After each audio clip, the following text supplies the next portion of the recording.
right, so we're back again, and this time we got Reuben, and he got his face on here this time, and we're gonna talk about breakdancing, and we've got a guest here as well, and we're pretty honoured to, and an old friend of Reuben's as well, and just gonna, with all the hype about breakdancing at the moment in Australia, just wanted to, touch on what was happening in the scene, and really just get some insight into breakdancing.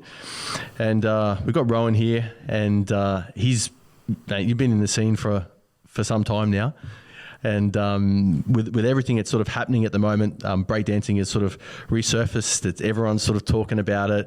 Everyone's excited about it again, and even people that you just wouldn't expect that would be into breaking are just scrolling, looking at breakdancing, and it's all out there again. But it reminds me of when it first came out, like that little bit of a hype. I remember igniting the flame. Yeah. Just a lot of people, just that nostalgia of the the mid '80s, coming into the '90s. You got your mates, and you're grabbing the cardboard, everyone's at the front, and we're giving it a shot, and your older cousins can do all the moves, you can't do all the moves, and it was a great time, and it just brings back a lot of memories for a lot of people, and there's so many things that kind of come out of that era. Even street skating, I remember was big back then. It was like the birth of all these really cool things. It was artistic, and I remember going to Fiji, and they had cardboard out in the street, and they're all breaking and stuff. And it blew my mind that they were doing the same thing that we were doing in our front yard. Worldwide. It was just everywhere, and they were good days. all those Beach Street and all those sort of classics. Classic. Yeah, I just love that, and Reuben's always kind of been in that sort of the dance scene, and growing up, I've seen Reuben perform, and I know that he's come, and you've sort of taught him a thing or two, and he's been able to definitely well, from where I came from in breakdancing, I was in the basics area, and I was looking up to these guys. So I'd already been in the earlier scene as a young child, in early primary school, let's say year 2, year 3, that 80s early era when it was in. Yeah. So, and then it died out. So, I just got a little taste of it, learned a couple of moves and stuff, and then it was gone just as fast as it came for me. But, then it came back, and I saw these guys on, television and stuff. I'd see the some of the boys that Reuben would breakdance with as well, the Bboy All-Stars, which Reuben can go on. But before I talk any further, probably I'll pass it to Reuben just so he can explain a bit about the scene, where he comes from, how he got involved in b-boying and stuff, because we know a lot about Reuben, but and b-boying, we know some aspects to it, but the main reason we brought Reuben on here is to share a bit from his perspective, because he's comes from a higher prestige, or has a lot more knowledge into what's involved with b-boying, which I guess a lot of people that are commenting or seeing what's happening with Raygun have no really bearing, but everyone does have like a perspective of what's going on with what they think b-boying is. So I sort of felt like, it'd be cool to get someone on here that's a professional, that's, has, basically a legend in the scene, and has the skill set and experience that can, talk more about b-boying. Also, for you guys to get to know a bit of history about Reuben and the b-boy scene in Brisbane, Australia. The scene's getting,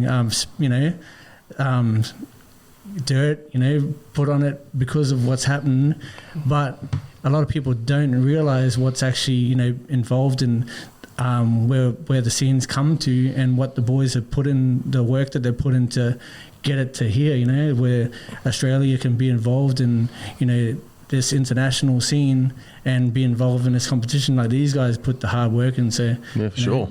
Well, where to start? So basically, as a very, very young kid, when breaking hit the scene, like early 80s, like 83, we had Flashdance and like Fame, the TV show. You know, Ice-T was breaking on there. Yeah, well, like you know, I remember like just this fad blowing up, like really early on, like going to school, not too far from here, but going to school at lunchtime, there was like what we would call ciphers, you know, like a circle just of people like just dancing at lunchtime, and you know, it was exciting. It was just like skating, and you guys touched on skating before, you know, like people doing street plants transitioned into people doing freezes, freezes, you know, breaking and things like that. But back then, you know, the style was like people would pop, lock, and break. You know, like they might start popping on their way into the circle. So this is like early era? This is early 80s, right? Yeah. And then they might do a little bit of locking, then drop, and that'd be their go down, right? Then they might do a little bit of footwork. Maybe if they're skilled enough, they could throw a windmill and finish with a backspin or something and pop out. And then they would pop out of the move and then pop back to the edge of the circle, you know? People having like one vivid memory is guys that were popping, but they were like, they were like boxing but popping. That was pretty fresh, you know. So so my introduction was way back then. Beat Street and things like that, and Flashdance, and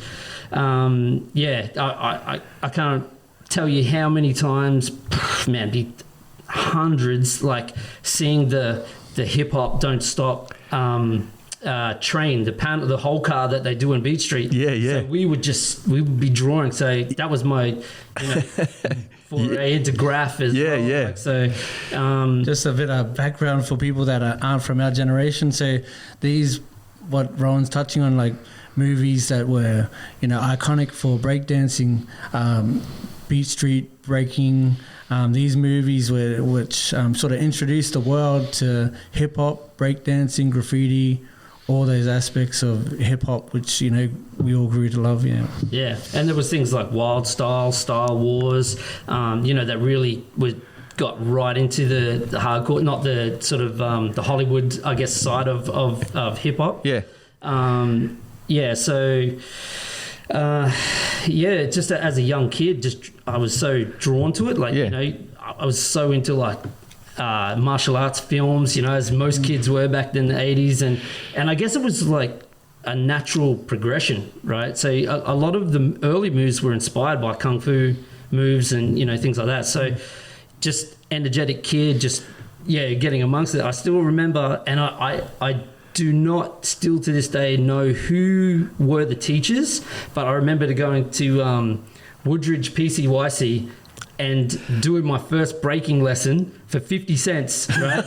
But this basketball hall, they had kids lined up the entire edge around, like, and they were teaching more popping, and I was like, man, I want to break, you know. But I was just like, man, back then 50 cents, you know what you could buy for 50 cents. To all you kids, you'd make yourself sick on all the lollies and stuff that you get. Anyone tapping in from Woodridge or local, give us some feedback on the comments on who that was taking in all the cash. I still can't find it. But they would have met at like bandits for sure. So a friend of mine, DJ Skyway, or PJ, we sort of the two of us, we just became like engrossed in it. Like we started like digging for records, you know, things like that. Like he was getting more into the DJ side, but we would break together, and you know, we'd do like routines and stuff to like Run DMC and actually I remember there was a 4ZZZ hip hop party, and I must have been about 1988 or something like that, and we went in and we did a routine. We had a routine to the Fat Boys Wipeout, and we won the break and got 10 years old, right?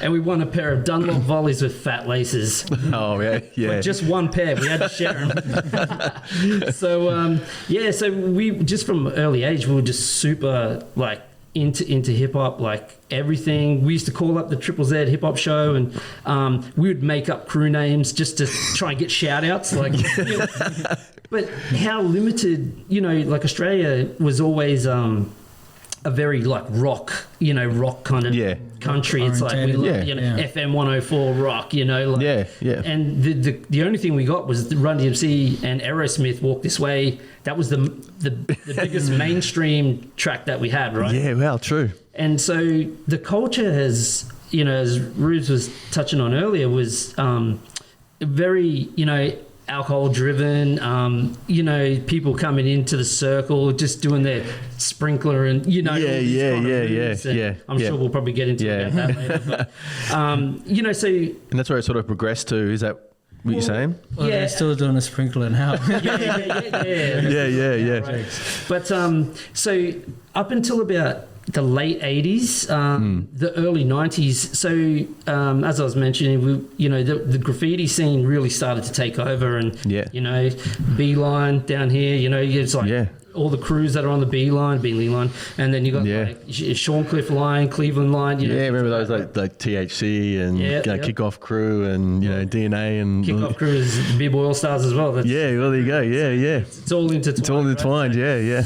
Yeah. So you know, so we were just about the culture, right? And when the dance scene started to come in, like the early raves and things like that, a lot of the people that were into hip hop sort of migrated into that sort of dance scene. So you know, there was a couple of years there where I wouldn't say hip hop died or anything, but it went more underground, right? So the writers just did their thing, MCs were doing it, but there wasn't really any gigs or shows and things like that.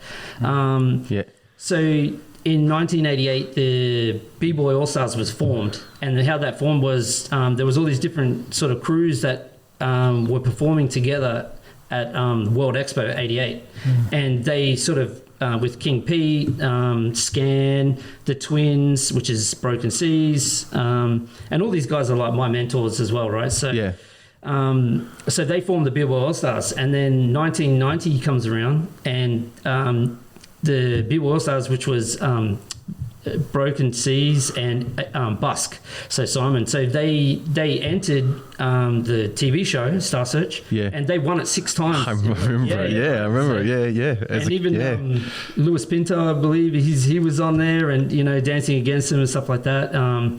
You know, still friends with Lewis now. Like whenever we see each other, you know. So so it wasn't until.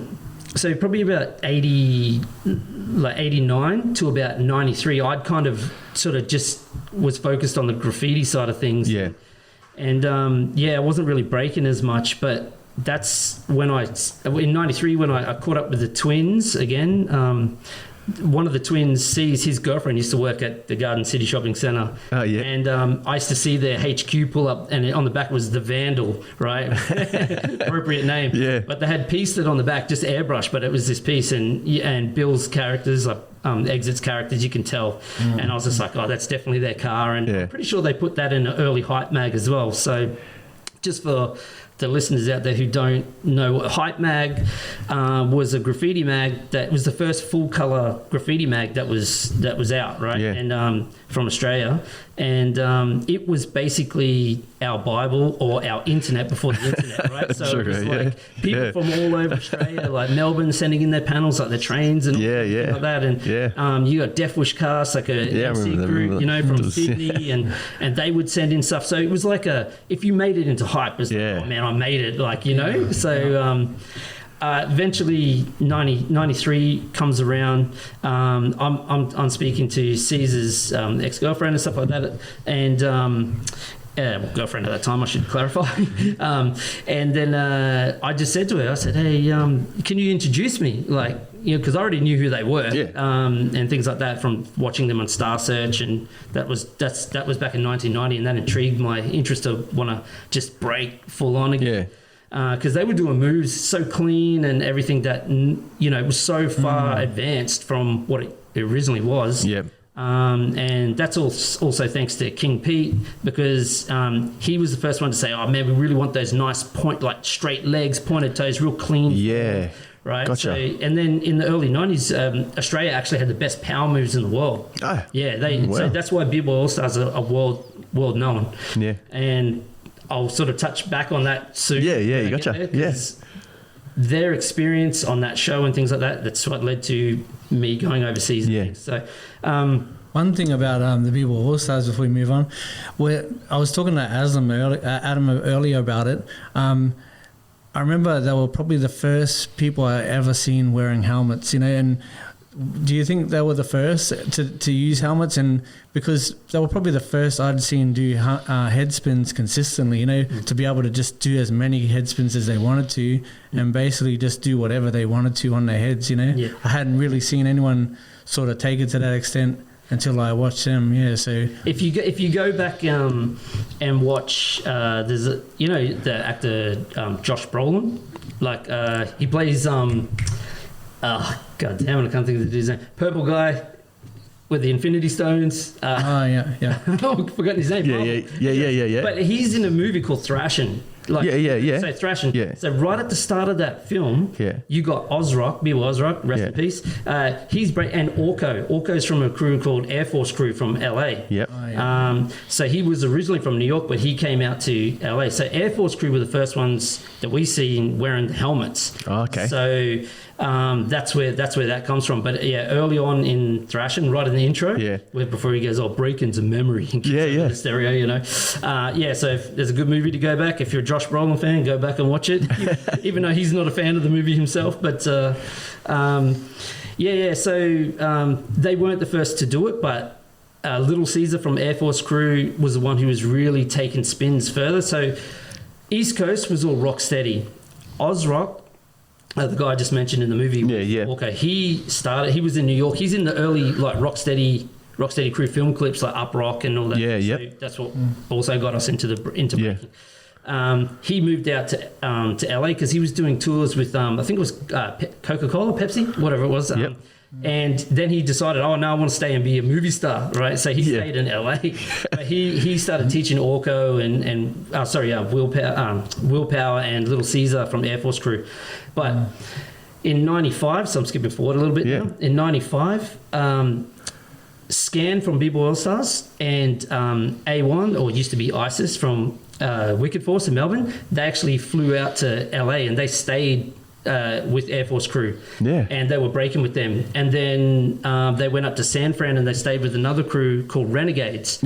So Wicket, who is from Renegades, he was actually hosting for I don't know if it's CNBC or whatever, the peacock logo. I know CNN. CNN, sorry. He was hosting for them, but at the Olympics. So he's also a professor now at Texas University, teaching about hip hop and breaking. So people have gone places. You know? I'm probably going way off track here, but no, gotcha. So when those guys came back, they were pushing the, more of the, not the spins and stuff like that, but just those real clean power, sharing ideas with the guys over there. But at the same time, Bboy Versastyle was sending VHS tapes over to Europe to Storm and Swift. So, back then, VHS tape, not everyone had a camera, right? No, so it would take for sure. forever to even fill up a 1 hour tape of footage. And then when you would send that overseas, not like you lucky kids now, you can live stream stuff. It would take 6 weeks to send that tape overseas, right? You're thinking about that, eh? 6 weeks, wow. And then when it got to the other side, or we received it, it might be 6 months before they send something back, because they see it get inspired, right?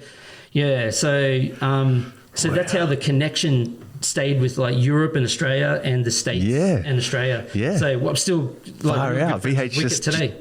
Back and forth. So I don't know if I actually answered your questions, but it's just like there's a big gap there. But I remember when the scene come back strong was you started seeing breakdance. Well, one of the probably big ones that sort of stood out to me was Run DMC, the remake of the way It's it Like is. That. It's like that. So with Cujo and some of these that b-boy battle, that's sort of probably the pivot of that time frame of when it came back around mainstream again. I don't know.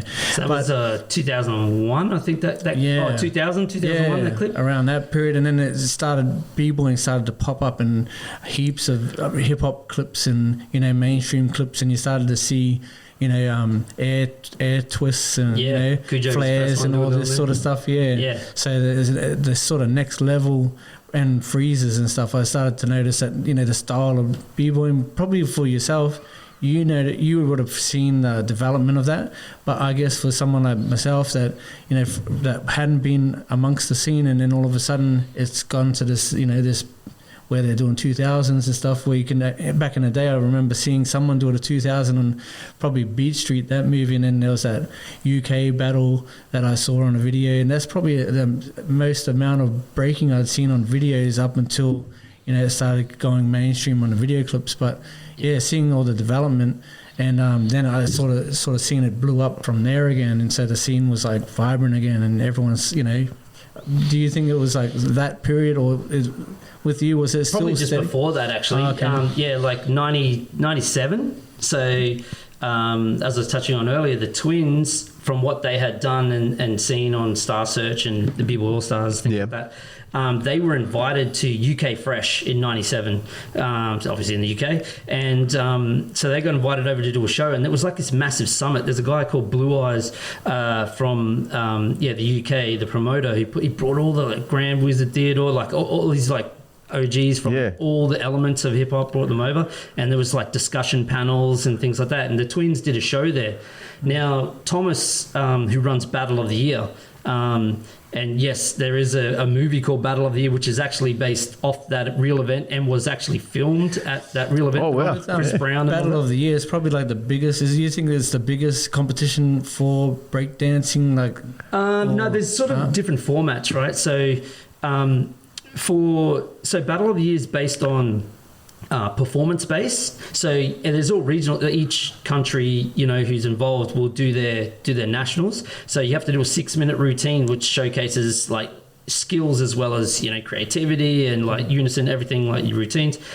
And then what happens is back then they would just pick the top 4 highest scoring, and there would be a battle for third place and a battle for first place. So there's 4 crews, you know. Yep. But it's changed a bit now. Now they have, because it's called Battle of the Year, people were like, well, there's not enough battles, right? So now there's more battles. So everyone still does their performance, and it sort of puts them in a category. They sort of, then they do the matchups. Yeah, gotcha. And then, but I would say like Freestyle Session, which is in the States by Cross One, he still runs probably the biggest rawest b-boy event, and then you have like Outbreak in Europe, and some of these will mix up the formats, like, you know, 1v1, 2v2, 3-on-3, full crew versus full crew, like, so depending, like Freestyle Session this year celebrates its 27th anniversary. Yeah, wow. So yeah, I've been lucky enough to attend a few of those and work at a few of those with Cross, and coming back to 97, the Twins went to UK Fresh. They quickly went over to Germany, and they had a couple of battles at some events. I've forgotten the names of the actual event they were at, but they battled a couple of the guys who later went on to be part of Flying Steps, who won the Battle of the Year 2000. So they were brought in together. And because Thomas had seen them at 97, he decided to invite an Australian crew, one of the Bboy All-Stars, to Battle of the Year 2000, which is my first international battle. Yeah. So if it wasn't for the Twins going in 97, and Thomas knowing about the Twins, you know, I wouldn't have never got that opportunity to go. So we had to do a 6-minute routine, and also A1, aka Isis, who's from Melbourne in my other crew, Wicked Force, he went, and so did Breeze and Archie, arch rival. He was just coming back from a knee surgery. He did his ACL, so he couldn't dance it. But so we all went over and represented Australia as Rapid Fire, and so that was the first time. And then we had a couple of national Battle of the Year qualifiers, 2002, 2003, and you know, having that little bit of a more experience and the international experience, we were lucky enough to win back-to-back as Wicked Force, so 2002, 2003, so we got to go again. And and that's all around that time. From 2000, I actually flew from Battle of the Year to the States, and I went and stayed in. I'll stay in LA with Cujo, the guy you were talking about before, the film clip, with the crazy afro. That's crazy. So I stayed with him for a week, and that was cool. He was still studying, and he's got his own VHS tape out back in the day called The Flying Water Buffalo, like because his hair used to be all crazy. And there's this famous blue gym sprung floor that they train in, and I got to go there. It was kind of surreal. I saw the bio of his video in the early days, and I didn't even realize till recently that he's actually deaf or he's to a degree or crazy story. I ring him up. So I ring him up when I land at LAX, and I'm like, hey man, I'm at LAX, and he lives in Burbank, which is behind the Hollywood sign. And me at that time, I don't know how far that is, about an hour drive, right? Yeah. But anyway, so they're left-hand drive. So he's sitting on the left, I'm on the right. And as I'm talking to him, he's turning his head fully around to the right to talk to me, right? Yeah. And I'm like, man, are you watching the road? Lucky it was pretty late at night. I think I might have been picked up at 11 p.m. So traffic wasn't as crazy. Yeah. But later I found out he's fully deaf in his right ear and only has 30% in his left ear. Oh yeah. So he's turning to look at me, right? And I'm just freaking out a bit. But man, I love the guy. We're still friends today, and we chat on and off here and there. But he's been. I brought him out here in 2002 or 3 or something. I brought him out here. So it was good. Just to sort of repay for letting me stay at his place. Get him out and. I missed the memo, so I would have come. Like I said, sorry, I jump all over the place a lot, right? Yeah. And that's the first, like Reuben was saying, that was when the flares and there was a whole evolution of break. In those, there's like a gap there between what we saw. Visually for us, outside of the scene, and then it just kind of evolved from there. And that's when you started. Trying to get back into it. Well, these guys inspired me for sure. I remember my first lesson back was with Reuben and the twins. at their house. Oh, true. They were staying together. I think these were at the same house. But I come and I learned heaps in that one day. I did know sort of some basics and stuff, swipes and one foot swipes and jumping in the windmills and stuff. But I learned flares in one day there, and I learned how to get to flare to windmill, doing 90s, doing 2.5 90s and that. And I lost it just as fast, you gotta stay at it. I was really light then at the time, weighed less, and I was skinny and stuff. And then probably about a year later, I started getting back into it and going to classes at Rowan's, Valley, and sort of messing around with it. I think I went to one or two of those classes in the Valley. Back then, you were going along to it, at the PCYC, Mount Gravatt first, and then I went and started going to PCYC, How long were you at the PCYC for? 21 years. Wow. 21 years. Yeah. It was only more recently that we had to move out of there because they eventually, they renovated the place back in 2001 or 2, I think it was, or maybe 2003. Then I think it was heritage listed or whatever. Anyway, so head office PCYC got involved and everything, and then they've rebuilt it now. They've rebuilt a new one. They're selling the front part, which used to be the car park area, but Bboy All-Star started there as well. Before I was teaching there. But unfortunately, it became more of a police citizens business club instead of a youth club. And I was the only one really bringing the youth in there, maybe bar a few boxes.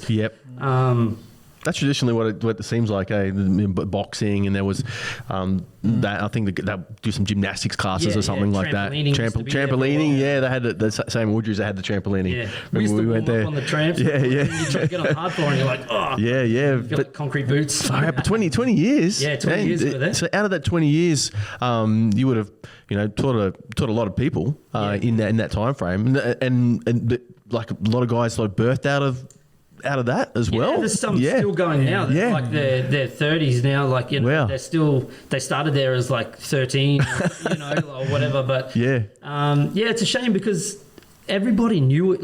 Interstate and international just knew. Oh, Brisbane PCYC, go there. Valley PCYC, go. Oh well, So we would be training sometimes, and just people would rock up and be like, oh, hey, bro, welcome. Where are you from? Oh, Korea. Oh, Chile or, How cool is whatever. that? Yeah, and it was constant. Like, and I was always like, I always try to keep it fun too. It's like, sometimes people be like, oh, if they're only there for one day. Yeah. I'm like, man, you're not paying. You're a guest. Come on in. Or if it's someone's birthday, hey, man, you train for free today. It's your birthday. Yeah. Because, it was just like, it was more about the culture, right? Yeah, and gotcha. When I came up, it was all about the culture. And like Rubes was saying before, I think at a time it started to become more about financial and, like those classes back at the PCYC. Yeah. It used to cost something like $6 per person for hall hire. Yeah.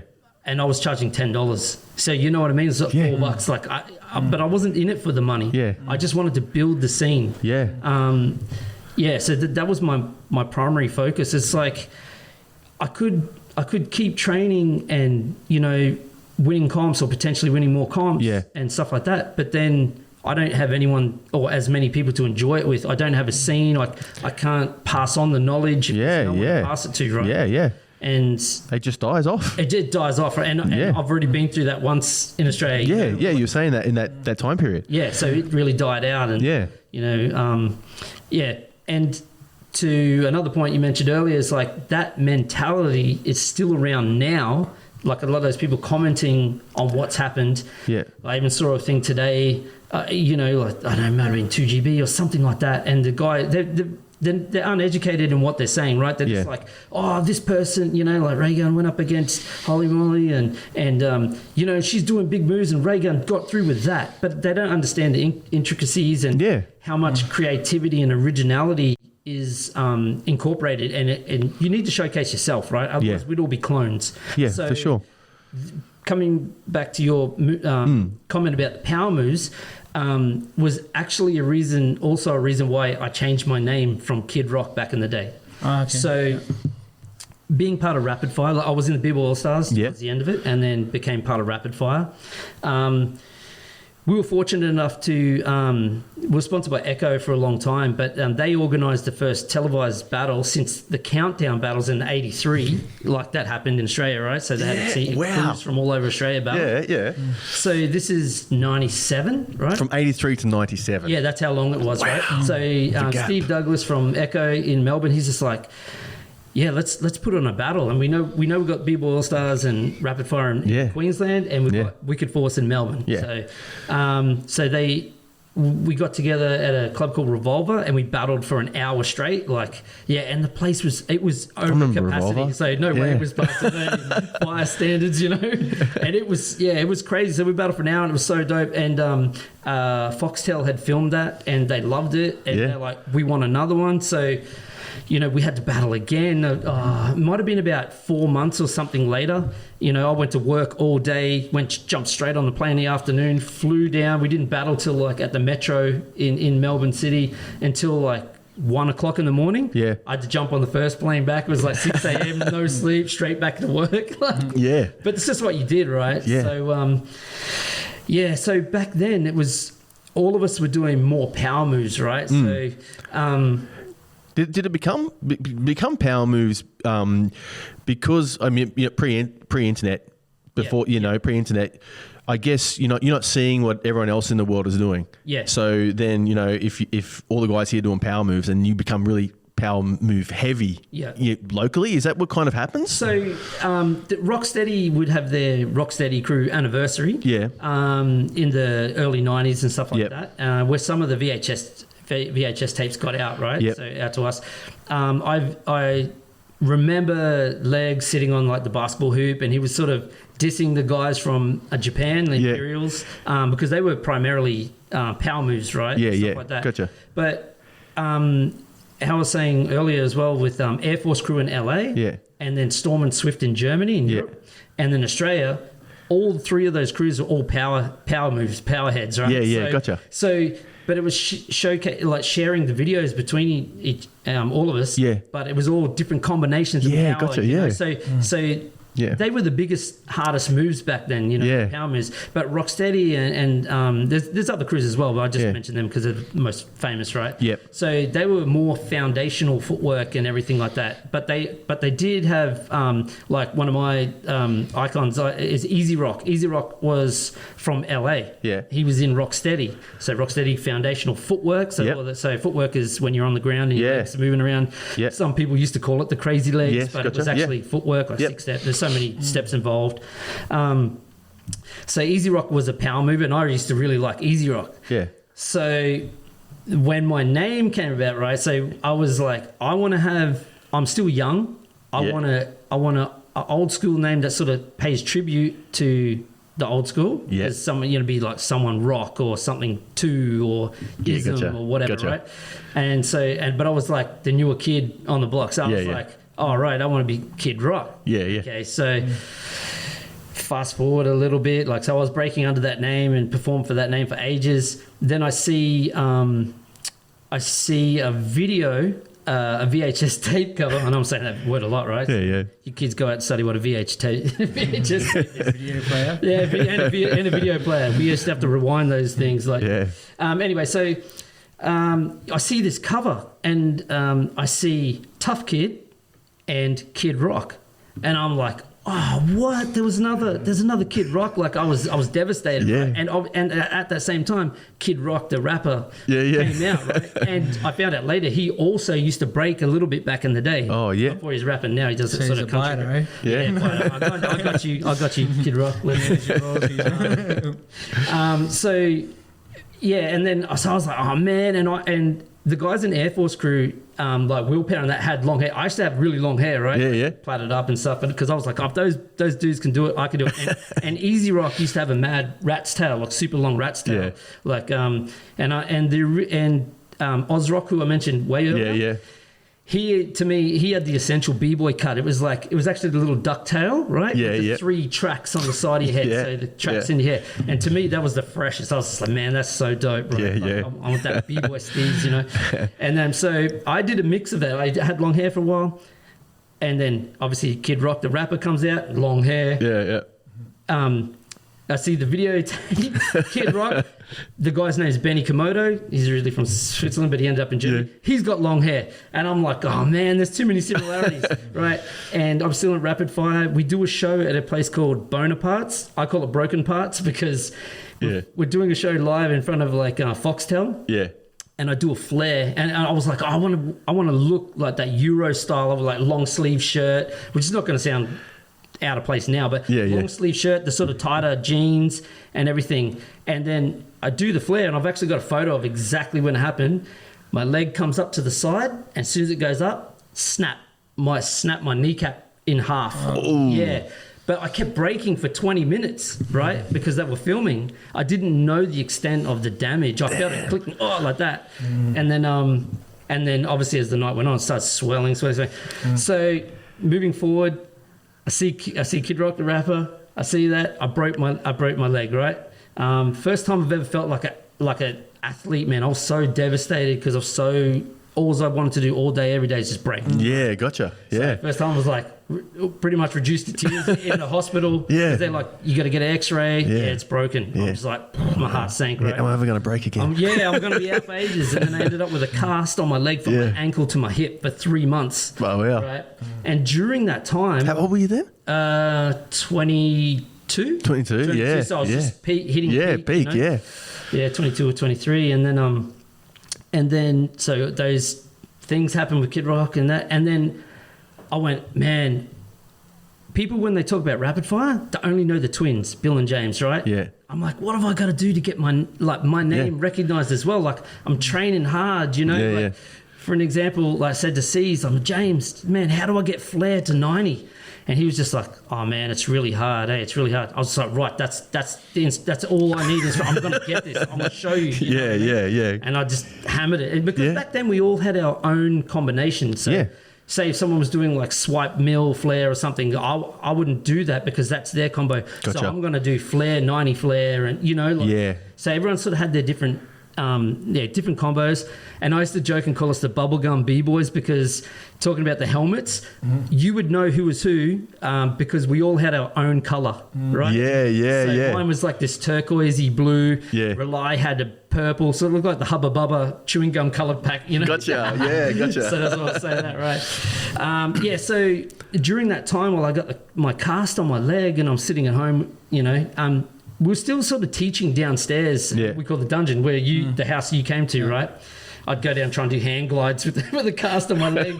Because we would teach her every Saturday. And then I was like, man, like, I want a real, like, versatile style. Like, I want a versatile style. Yeah. And in my head, I'm just like, versatile.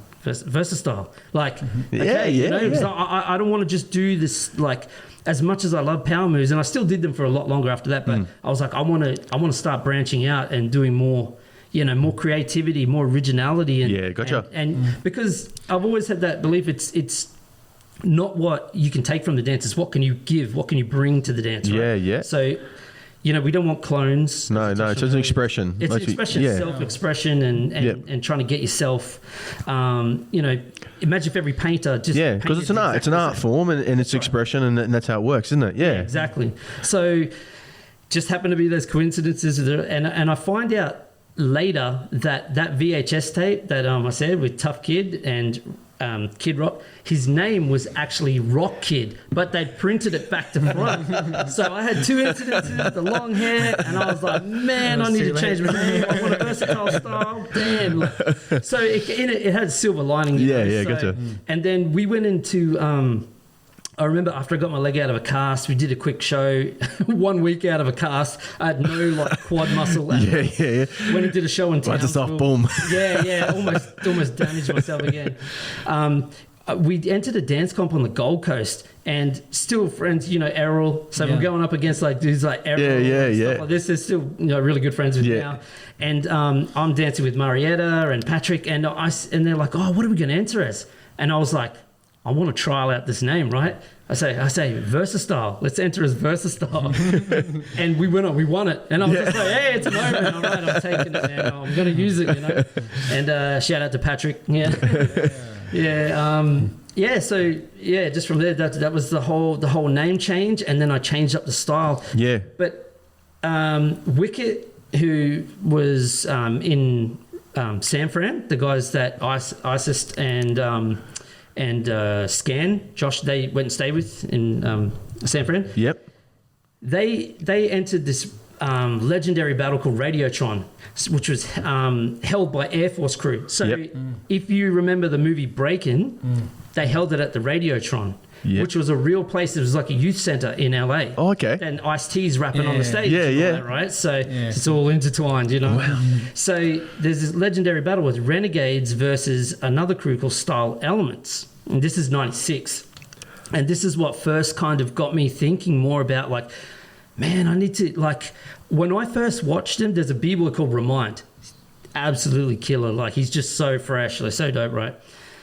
And so different. I hated him the first time I watched him. Like, I watched it because... He was that good, eh? Yeah, well, no, but more because we kind of knew Wicket, right? Yeah. And we're like, man, you can't go up against our homie. Like, you're being a real smart ass. But at the same time, it's like, that's a battle mentality. Yeah. From like Stockton, California, and all these other places, right? But Style Elements, they just... After like watching that tape like 3 times, I was like, you know what, man? These dudes are like, he's onto something. The way they move. There was a guy called J Rourke. Now, if you looked at the Raygun situation, J Rourke was, or J Rock, however you want to say it, but it's RAWK. He was one of the sort of first guys really doing this intricate, like sort of puzzle style. It wasn't like, you know, super powerful and everything. But it was intricate. It was like super detailed, like these crazy moves, right? It was like a jigsaw puzzle. Like, it was crazy. And it took me a little bit to sort of understand the threads and everything he was doing. So a thread is, if you just think of the eye of a needle, you put the thread through the hoop, right? You know, whatever, you can jump through your leg or whatever. Right? So he was doing all these crazy sort of movements like that. And it just, after a couple of times, I was like, man, these guys they're onto something. They were also seen by Thomas from Battle of the Year. From that 96 battle. and they were flown out to represent America the next year, Battle of Year 97. Yeah. That year, they changed the entire world. Yeah. So they were so different. So everyone was breaking how we were originally breaking. Gotcha. That real just sort of power moves and yeah. I was going to say, like, they were more like top rock and footwork sort of the Southside Rockers guys, or the style element, is that?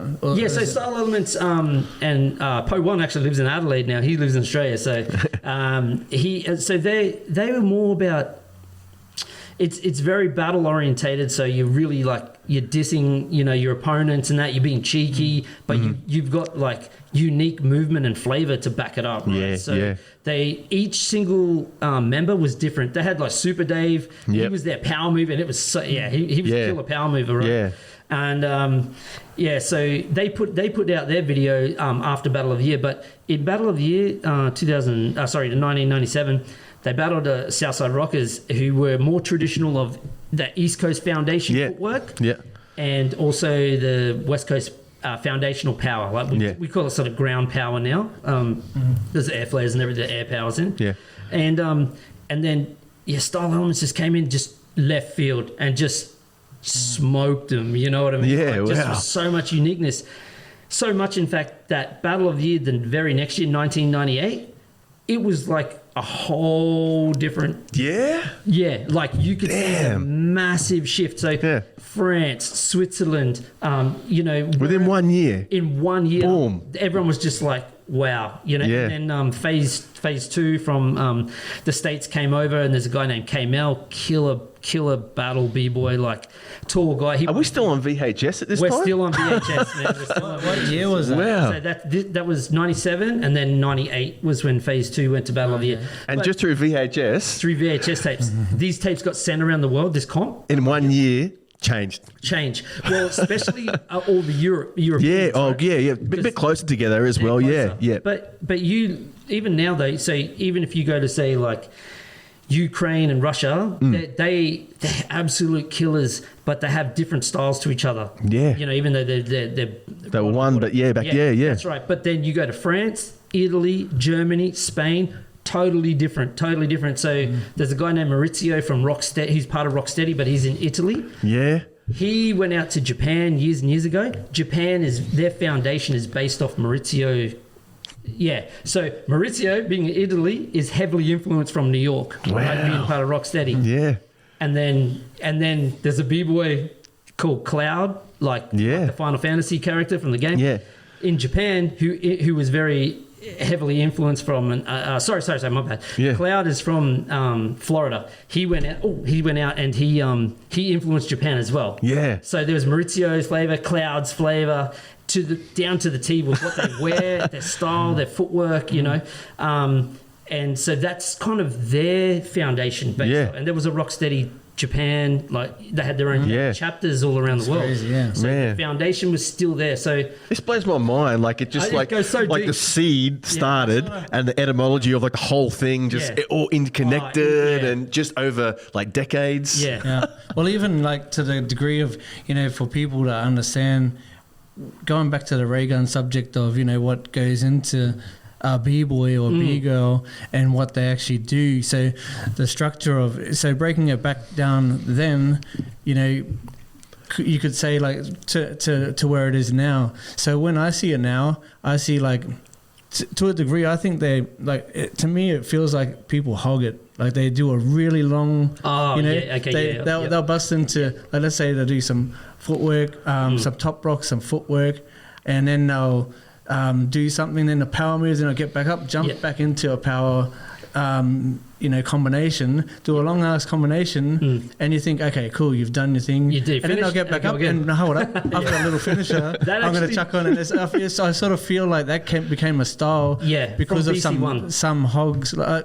Sorry to call them hogs or whatever, but I guess they want to, put a stamp a stamp on their finisher and go, hang on, I just killed it, and I'm just going to kill it a little bit more or whatever. Cypher battles like just a circle. Right? Are usually short exchanges. So it's just like you question, answer, quick. Or you're vibing. There could be like a bunch of OGs in the circle. And, if kids are smart. They don't jump into that circle because there's an energy, right? Like they're sharing ideas and feeling the vibe with each other. And those kids or whatever, I'm not saying they can't jump in, but they've got to understand what's going on, right? And there could be another circle, another cipher over here with the young kids just throwing crazy stuff. But I feel the marathon rounds where an average set used to be, oh man, like 20 to 30 seconds, really? And now we're at like a minute 14, you know, but it's because BC with Red Bull BC1, the one-on-one comp, so which might touch on why that's perceived that way, is about showcasing everything you've got. Like, you know what I mean? Like you've got it's knockouts, the top 16 B-boys and B-girls, right? And it's knockouts all the way to the finals. So you know, and it's it's usually 2 to 3 rounds per battle. So a lot of people, like the early on, actually I was invited to the very first one in 2004. And I knocked it back. Stupidly, I knocked it back at that time because of studying and work, because I was trying to get into the games industry and stuff like that. And I turned it down, and one of the younger guys in my crew, Wongo, he went, and I wanted Yogi to go, but Isis, he was looking at like A1. He was looking after it. He was like, "Oh man, I think Wongo's. He's got that. He looks really Aussie. Let's send him." But at the time, he had a torn tricep, so he couldn't do a lot of his moves, and he had to go up against Korea, and he got beaten. But not to the extent of what's just sort of happened. Gotcha. Right. So that event started to the round started to become longer and longer because you didn't want to leave it. I guess you're out of the judges' hands, so to speak. Well, you didn't want to let it go to like questionable for the judges. So you're like, well, I'm just going to throw that little bit extra to make sure I'm doing that bit more than the opponent. So I can definitely nail the win. But then it just started going longer and longer and longer. But there was a moment, I think it was last year. Was that the last year or the year before? I think it was last year, where BC won, because it keeps travelling around the world, right? We just had one in Sydney and stuff, and Brisbane. The national qualifier was in Sydney on the weekend. It went back to New York, so it's the birthplace of hip hop, right? It's a birthplace of breaking. And I felt there was a massive, maybe it was a realization around the world. Like everyone was like, "Oh man, we got to showcase our dance, like our tops and our ups. We got to pay homage to where it comes from, because the people in New York will just tear you up. If you just come out and just do moves, they'll be like, you're whack. Like, you got dope skills as in your thing, but you got you're not b-boying. Gotcha. No flavor, you don't feel that rawness. And there's a b-boy called Flea Rock. He lives in LA now, but he's originally from Florida. Just b-boy essence to the bone, like just his style, his demeanor. He comes out and he's just like, all he did was top rock, right? So he didn't do any moves on the floor, but he had just so much flavor and style. He was just oozing, And he burnt his opponent. The guy, I think it might be from somewhere in Europe, Germany, Poland or something. He came out with all this technical moves, but he looked very, and I don't want to diss him or anything, but he, just difference, disparity in styles. He had all this technical moves, but looked very, almost like robotic. Whereas Flea came out and just like killed it. Didn't even do any moves on the floor and still won the battle. Wow. Because the judges at the time, the international judges, was like, oh man, like, that's what's up. That's what real b-boying is about. And then I saw a clip later because he was doing like gun gestures and stuff on like he did go to the I can't wait to go find all this stuff. He did go on the ground, right? And he's doing these sort of like hand gestures like gun, and someone went in and like put all these gun flares. It's pretty hilarious, but it sort of emphasized the point even more, right? I think that was a really good sort of almost in a sense reset, but the level that everyone's at now, and there's so many categories. So we touched on power moves, we touched on foundation, footwork. There's even back to J-Rock, all those originality and creativity, and then you've got the flow of your whole set, your originality, so how you flip or switch a move to make it original. People will call it signatures now, but there's still originality where they come from. you know, and there's just so many categories that go into it, you know. So you got skill, execution, cleanliness, character, originality. You know, all involved at the same time as you're doing all your moves, all your transitions, all your, So it has to be like that now. Yeah, so there's so much content that you're trying to put into one round. That's why they become so long. And to be able to have to judge it on that sort of Olympic, I guess, you know, going back to that. How do you judge something like that? Well, there's different judging criteria from the Olympics to like BC1 or even freestyle sessions and stuff like that. So, you know, breaking has moved into more technology where there's a couple of apps out there that, you know, people within the scene have created for the judges to use that, you know, so when they see a round. That's cool, So input from the actual dancers. Sometimes the judges, 3 or 5 judges will still point either right side, left side, red, blue or whatever. Gotcha. But there's, you know, the slider bars, which is similar to the Olympics in a sense, but for an example, freestyle session, they'll have this A versus B. Okay, this person had a bit more character. This one, you know, now their execution, the skill level was higher or whatever, right? And now, so it's always going to be differences of opinions because the judges will see things in a certain way, right? The way they've come up, the way they dance and things. So they're going to see things differently. But this is why there's always different judges at most of the events, right? And I'll get to the Olympics judging in a sec. But so I always say, a different day, different judges, even different music could be a different outcome. Because the music's, you know, you've got to give it up to the DJs because if we don't have DJs, we can't dance, right? And depending on whatever that DJ plays, you know, you can't stop in the middle of a battle and just go, I'm not dancing till you put something else on because that doesn't look favourable anyway. I was curious about maybe like in the past battles and stuff, they had ideas or, you know, if it was coordinated, but is it coordinated? To what degree is it coordinated? You know what I mean? So the DJ, like, you know, for an example, across one, he'll go out and grab. He switches up his DJ. He might have a few regulars that'll come like every second, or sometimes they might appear 2 events in a row, but they're not always doing the same. Always the same categories, you know what I mean? Or they'll play a different thing. They might play the ciphers, or so. Freestyle sessions is that big now. Freestyle sessions, is like on the qualifying day. They'll have some crews that are pre-qualified from around the world. So they've already got their direct into the top 16, say if it's crew battles or whatnot, or 3-on-3, whatever.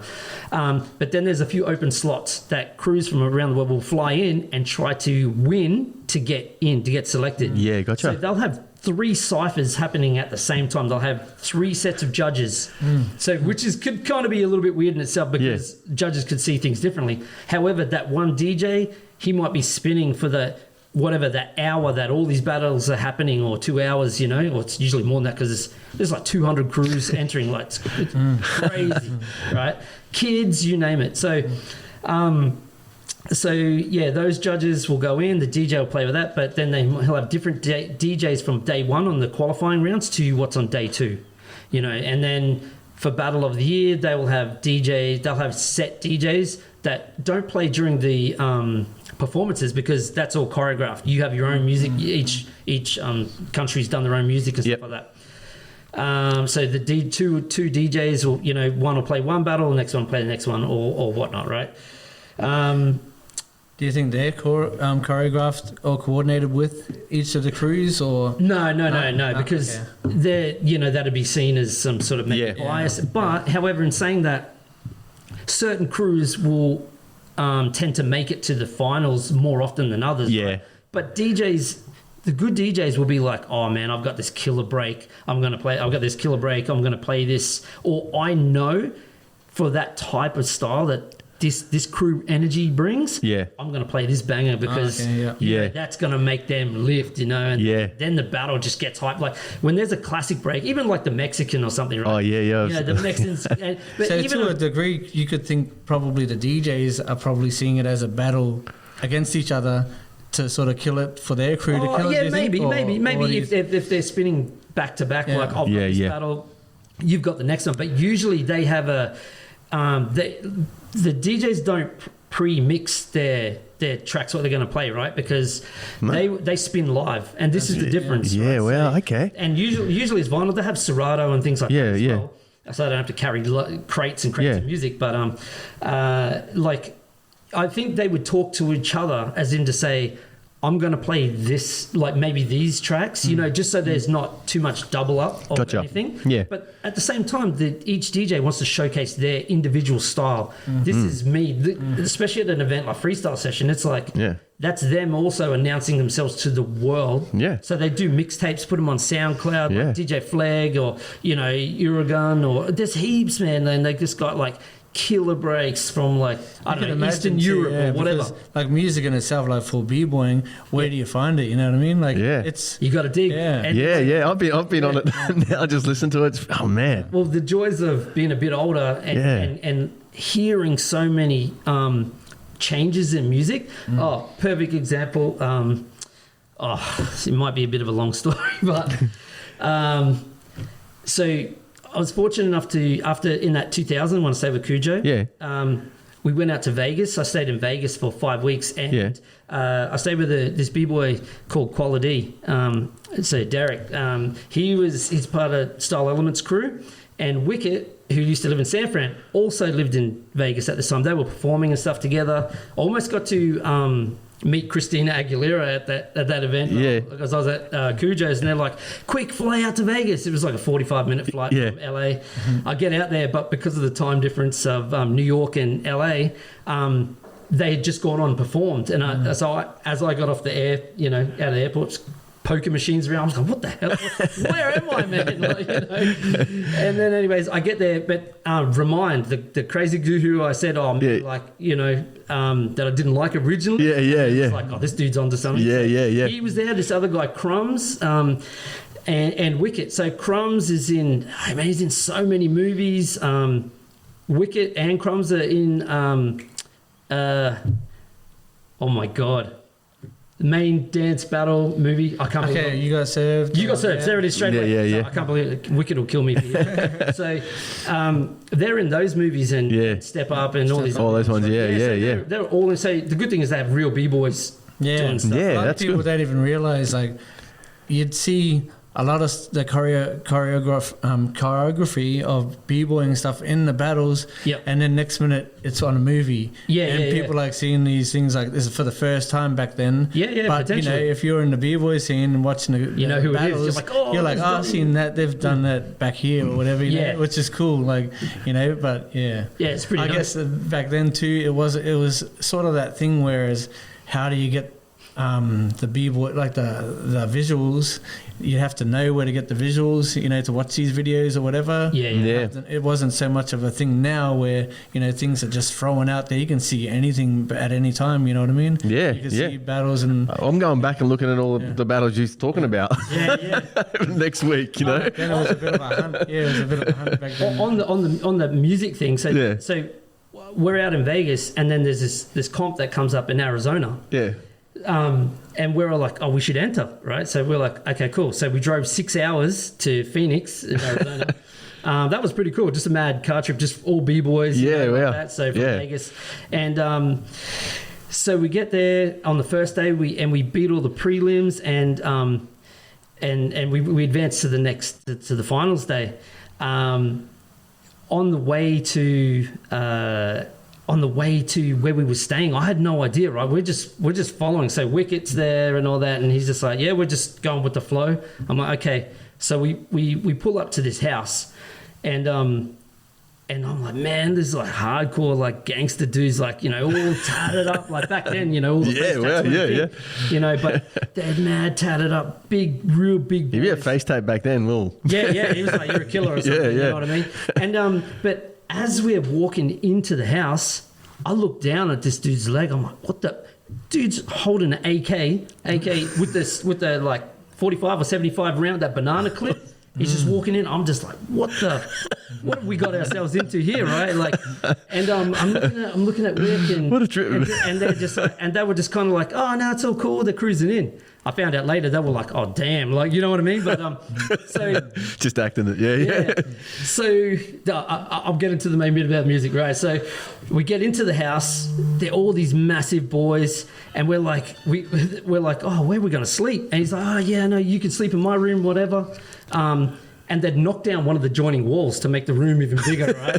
And I'm like, damn. And I'm like, oh, where are you guys going to sleep? They're like, oh, man, we're not sleeping tonight. We're partying. And I'm like, oh, shit, okay. You know, and then, so they're partying, whatever. We end up finally, like, to feel safe enough to go to sleep, you know what I mean? And then we get up in the morning, and then I don't even know how we got onto it. And these dudes are, like, showing us all their, like, guns and stuff. It's like, yeah, here's my Glock, and I'm like, oh, you know, let me hold. I'll make sure nothing in the chamber, or, you know. And I was like, oh man, I can understand now why people will go, oh man, I got so much power. And not that we don't want to promote that. No, but that feeling of it, yeah. And then we found out there was a whole East versus West thing of Arizona. I was like, what? You guys do that in your own state? Yeah. And he goes, he pulls out this assault rifle out of his cupboard, and he's just like, oh, this is a SK6. My homie barely got it yesterday. He goes, pretty much someone roll up on you, you just be like, brr, brr. But he goes, but we just carry it for protection. We ain't tripping and shit. And we're just like, what? I'm just like, this is all before we got to start the finals for that day, right? Yeah. And they played gridiron, like, NFL. And their jerseys they had made was the Warriors, but it was the Wu-Tang symbol was their logo, you know? But it was their playing jerseys, right? Yeah. I'm just like, man, this is wild. Like, we gotta get to this jam, man. This is too much. I'd lose my life over here. But we found out these guys were the cousins of the event organizers from Styles Crew. Anyways, we go to the jam, and then so different DJ on this day, and I'm just hearing all these like just insane breaks, right? So these guys pull up in this van, and they had a VHS tape player with a TV in the back. And I'm talking to these guys, and it ends up being Frankie Flav and Ronnie Reuben, and the famous B-boys, right? And so that was one of the youth workers who drove them from LA 6 or whatever hours out there. They were supposed to enter with us. I didn't know this the day before. Oh. So they couldn't get there in time. Yeah. They asked the Styles Crew, can we enter with them now? Because it's the finals day. And they're like, no, you didn't make it yesterday. You can't do it. Yeah. So they're just like, you know what? We're calling all you. Come on, let's go. We're going to smoke all you. So the two of them battled their whole crew. They're the event organizers, right? Before the battle happened. Yeah. And then so we make it to the finals. Next minute on stage is the DJ Z Trip. Now, I don't know if you've been watching like LL Cool J Salute the Sample and stuff like that. No, I haven't personally, but yeah. Okay, so there's podcasts that him and Greg Nice dudes and DJ Z Trip. Yeah. Z Trip was the DJ for that battle. Oh yeah. He was just spinning the dopest breaks. So this is back in 2000. We were dancing more to still more electro and like boom bap. Yeah. Gotcha. Yeah. You know, and so I was just like, oh my god, I was just in awe, like the beats. I mean, a lot of people were kind of used to it there. Yeah. But I was just like, man, this is the illest shit ever. Like, you know, I want more. You know, Z-Trip is super famous now. Yeah. Super famous DJ. And I'm just thinking back, what the... Right there at the beginning. And then we had the battle. So the legendary battle I said early on with Style Elements versus Renegades. Yeah. There's this B-boy Ivan. He's the urban action figure. Killer flips. I keep saying killer, but he's just crazy, right? Like crazy flips and everything. Like super... like energetic B-boy, like he's super crazy and just world known, right? Yeah. And we had to battle against him, Stuntman, Midas, and Rob Zilla.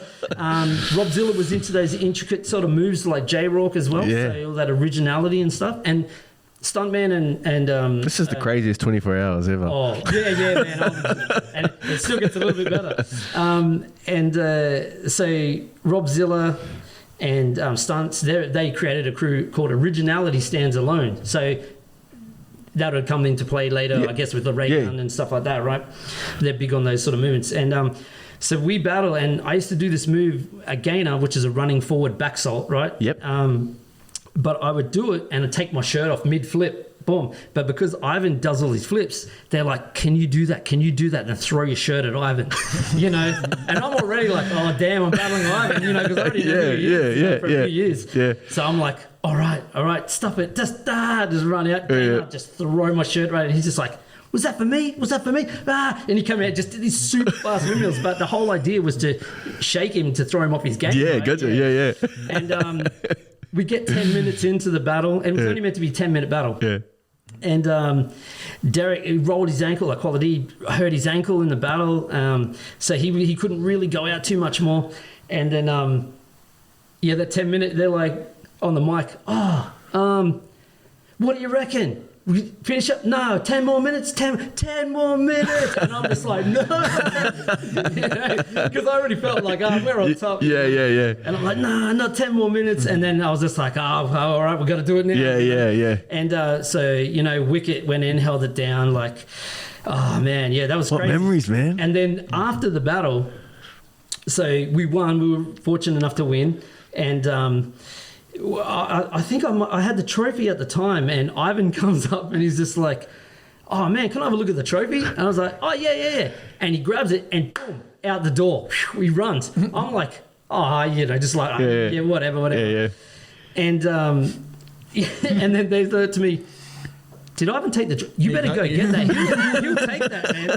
And I found him out the front. He was sitting down talking to a few people. I just went out and just like, I'm going to gank that. And he's like, I just went back inside.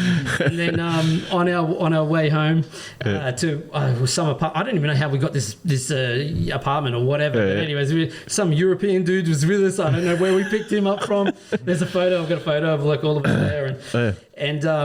And they were like, oh, man, like... we want you to take this trophy home with you. Yeah. And I was like, what is this big gold cup, we didn't have trophies like that. Yeah, wow. And I was like, oh, what? Like, that was when you actually had to win the trophy. You had to win the trophy, yeah. You didn't get no participation awards, bro. It was like winner takes all for so long. And then they're like, oh, man, if we had won in another country, we'd want to take it home. So, and I was like, oh, man. But the funny thing, we're driving past a 7-Eleven. Yeah. And I walked to the fridge. A few of them were waiting in the car, looking straight in, right? And there's this can of Foster's, like, massive, like, man, it was like 1.5 liters. Yeah. And I walked to the glass and I'm pointing at it, laughing my head off. And they're just like, huh? What? And then when whatever we bought, Coronas or something like that, we get out in the car. And I'm like, they're like, don't you guys just drink that in Australia? I'm like, not the hell that size, bro. Like, what? Like, everything's big out there. Yeah. But so that was great. That is my most memorable battle, most craziest 36 hours. Man, I was just right there. Yeah, dude, that's insane. And you were getting to people not understanding in terms of people just throwing out comments left, right, and centre, about Raygun and them not understanding the different styles, and that go along with that. And how much of that criticism that's getting thrown around is so much unwarranted, because so much conspiracy theories and I know Rachel, she's picked me up when I've had to go judge a comp in Sydney and things like that. Like I've judged comps that she's entered up here and things like that. So there's people throwing out yes, her husband ended up becoming her coach. Yeah. Which I do have a bit of an issue with that. They dance very similar, right? Yeah. So I'll just address the conspiracy theories. So for sure. There's the ABA, or which turned into Ozbreak. So she was never part of that committee, so to speak. She wasn't on the board. She wasn't, a coach or anything. And either was Sammy, I believe. I could be wrong, but I'm pretty certain then they weren't the New South Wales representatives either. I'm certain of that. Like Louis, the guy running it and stuff, he was the head guy for it and stuff like that. There's these misconceptions and saying that, I heard crazy things like, she used it because she, like her white card or, like all this DEI stuff. And she rigged it. She rigged so the Oceania battle. So for 2+ years, there was all these comps and you could win points, right, to sort of rank. Yeah. And things had to switch up because some people were entering just their local jams, heaps of them that were ABA approved or whatever, certified, and just getting up points. So they had like a camp in Sydney, and they invited all the highest ranked people and things like that, so they could even out the scores. Katsu, who's a very good friend of mine, who's like one of the heads of the international committee for the Olympics. That's the guy who originally called me months before it even kicked off in Australia. And asked me about who are the best reps, and I put like majority of all of the people in the scene that I know run events who've been in the scene for a long time, who are genuine people, whatnot, right? And even some people that I wasn't seeing eye to eye with and things like that. Back then I hadn't put her name forward, and that's why I'm pretty sure in the conversation she wasn't a part of it either. Was Sammy, right?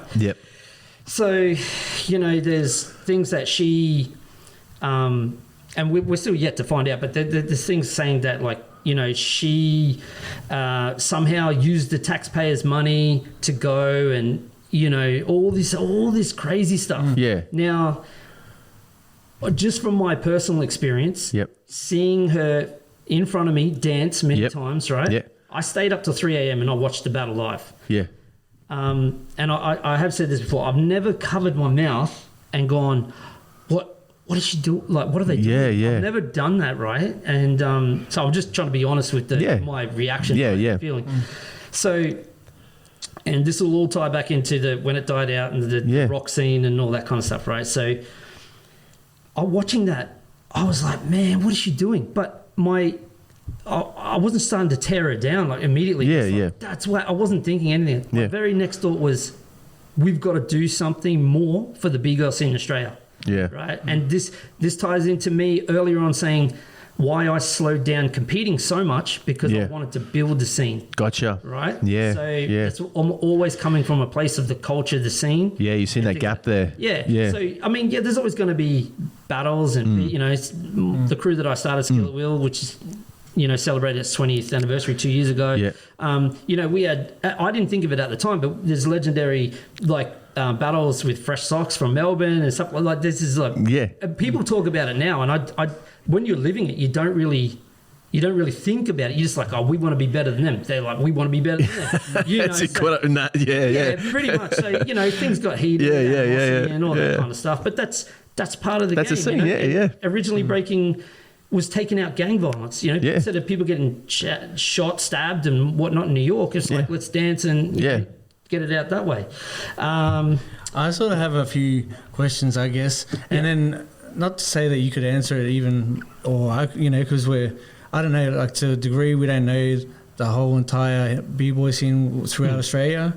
But do you think that there is a slim pickings for B-girls to represent? Absolutely. Yeah. So, because that's what you were thinking at the time. You were saying, And there's also a lot of dope B-girls that aren't Australian citizens that live here. They're trying to get PR, they're trying to get citizenship, but they can't qualify because the Olympics, right? Another thing I did see as well, that's a good point, is to do with selections for Olympics, because they're made a lot earlier. And age is definitely important for the selections, I guess, as well. B-girl Sui she's Japanese. I'm pretty sure she's Australian born, but she's Japanese parents and everything. She's 12. I judged the comp only a month ago. And she won it up here in Brisbane. She won that comp, and she's too young to enter the Olympics, but she's being taught the right way. She's dope skills.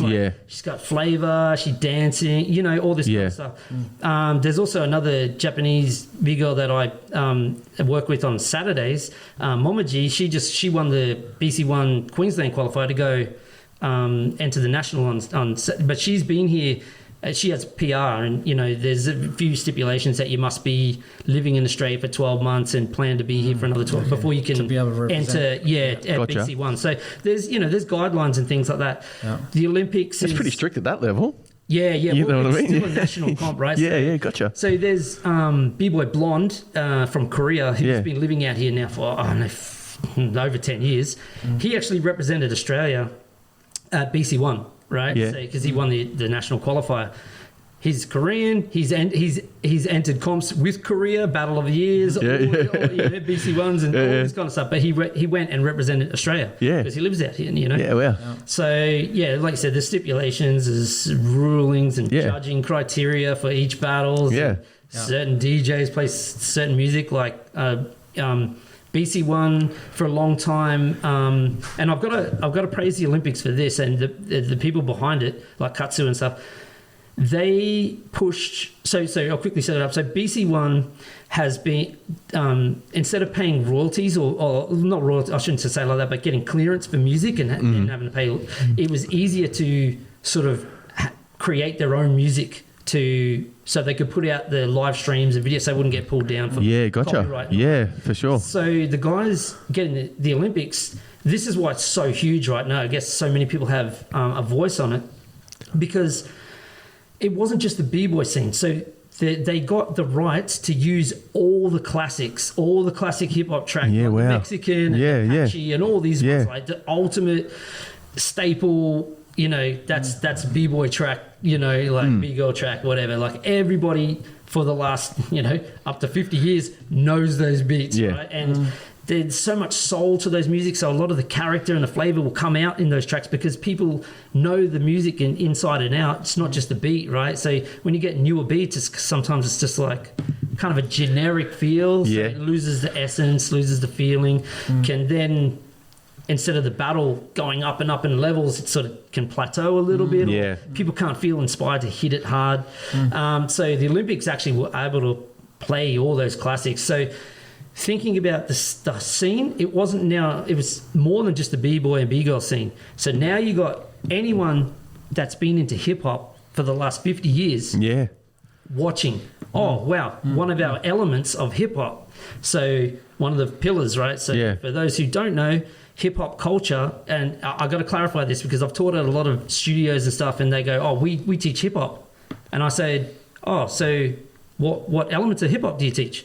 No, we teach the dance. I'm like, breaking is the dance of hip hop. Same with popping and locking, you know, is incorporated as well. It's like, been for a long time. But, you know, graffiti, DJing, MCing, breaking. There's your 4 pillars of hip hop. It's a culture. You can't dance a culture. You know what I mean? Subculture. So, you know, so you've got the entire world, MCs, graffiti writers, DJs, b-boys and b-girls, all eyes on there. Then on top of that, you have the general public. Oh, what is this? Oh, I used to break back in the day. Let me watch. All those people come in. Now those comments, a lot of those misconceptions and conspiracy theories and all are coming from the people that, you know, I've seen like, I used to rap. Oh, I can't stand this. We used to get called rappies and rap dance. I used to rap dance back in the 80s. No, you know, it's not break dance, it's breaking, right? So it's like, and you're a b-girl or a b-boy, right? They're like, all those people are the ones that would, when we would do a performance and again, I hate saying the word tie in, but this will tie in. They're the type of people, when you would perform, they would be drinking out, and you would go out and do it. You'd be doing a performance. They'd already be drunk. They'd cut you off in the middle of your show and start trying to do the worm or some dodgy backspin, you know, and then do the side freeze, like, you know, or do the sprinkler. And you're like, get off, idiot. You know what I mean? You know what I mean? Because it is disrespectful, right? Yeah, for sure. And so we have spent... So really quick, one story. We were support act for Run DMC at the Metro in Brisbane years and years ago, just at the top of Caxton Street there. And the manager, like, I think we charged, like, we quoted like $150 per person, right? For a 10-minute like choreograph show. We were doing all our own sets and stuff like that, but we had a few routines in there to tie it all in and stuff. This is with the twins, Broken Seas and stuff, and Rely, Nick Bowery.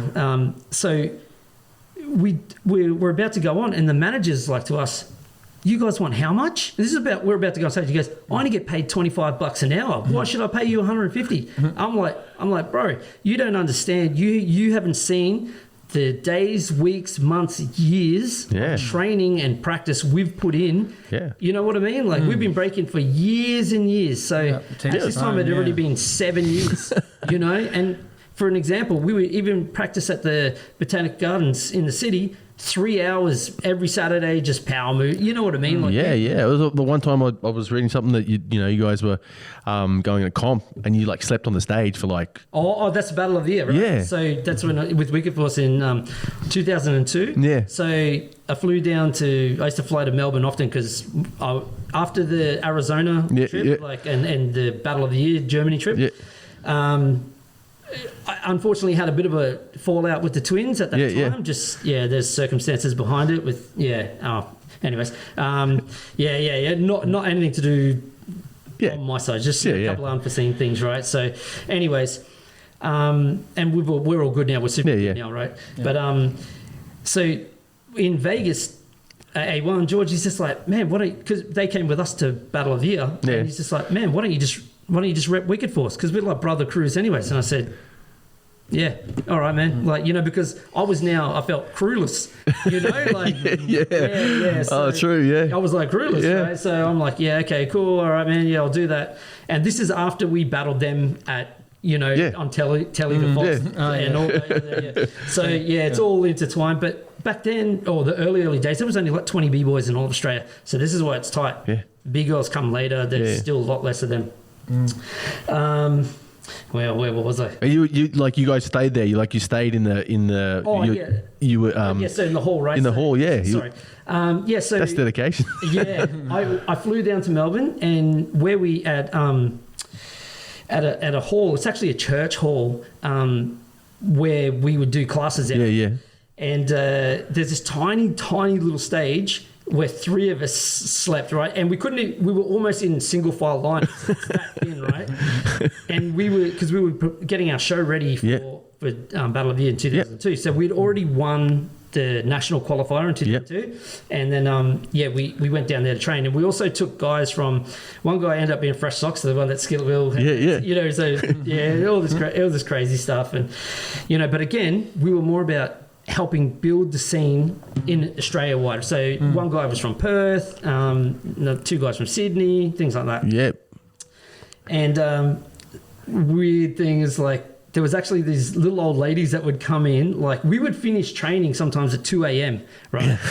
Sometimes they might have a little drinks, a couple of wild turkeys. I don't think the priest down there seeing all the empty bottles was happy on the other side in the kitchen area.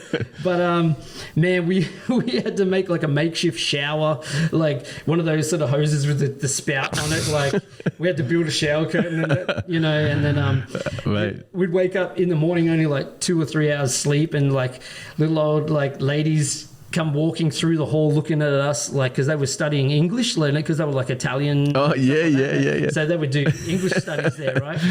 Super early, and we would get woken up to the sound of these like high heel, like heeled shoes. Who are these homeless people in here? Yeah, walking across the wood floor, and Dad would just stop and stare at us like we were homeless. Yeah. Like, so, well, that's like, and I like 20 years that you were teaching out of the PCYC and trying to build that culture, and you guys have carried that flame for so long, and all these stories and then you finally hit the stage and the spotlight's been a little bit like negative, you know what I mean? Yeah. And how's that like how's that made you feel? Like you like you just said, like as you were watching it, you never sort of sat there with your hand on your mouth like that before in that instance. And then can I just cut in on that? Just what we spoke also about earlier, myself and Adam, just in regards to b-boying and the spotlight being put on Raygun, because of a negative, opinions of how she performed and stuff. But realistically too, it was like a really good promotional tool for b-boying, really, because even myself, like I hadn't really been thinking about b-boying, you know what I mean? And it's divided the world, and now it's sort of like, for sure. Definitely, it's like on worldwide, it's viral now, and everyone's taking notice. So it's a cool thing in itself, like in saying that for b-boying, but to reflect on, for the country Australia, how do we move forward? That's the thing, right? Yeah. So basically, talking about those guys who would come into the circle or you're performing, it feels like we've gone back 30 years. So all that progression, but But the worst part about it is, so Jay attacked Jeff, representing Australia. The guys had to battle the very next day. Yeah. He has been totally like overshone. Like there's nothing, barely any shine on him at all, right? Yeah. Now that poor kid at 16, like I said earlier, he was giving up 20 years experience against the guys he was going up against. He's been breaking since he was 7, so he's doing well. But the other guys have a lot of, they're all the BC1 champs, like the Red Bull BC1 champs and stuff. So they all train together in that high intensity all the time. They have Red Bull facilities that they can utilize and sports science and, so he wakes up that next morning with their phones flooded of memes, videos, you name it, GIFs, whatever, right? Yeah. And they're thinking, people are just supporting. I'd send him, even though we're not in the same crew, but he's representing Australia. Yeah. So I sent him a message a couple of days earlier to say, hey, man, good luck, best of luck. Doesn't matter who's across the battle from you. Go out, don't leave anything on the floor. Yeah, be proud you're creating history. You're part of history, right? So that poor kid gets up in the morning, phone flooded. Instantly, that would be just playing on your mind, right? Like you got to wait a couple of hours till you got a battle. 16-year-old. 16-year-old. Yeah. And then, his coach's phone's blowing up as well. So there was no escaping it. So they got to turn that off. Yeah. So now, not only does he have everyone in Australia who feels offended, potentially feels offended, on watching him with close eyes, the rest of the world is to see if he's going to do anything similar to what Raygun did. Yeah. Thankfully, I could tell he wasn't there was something just slightly off. He still repped hard. Like he still repped hard. Don't get me wrong. Yeah. He still did really well.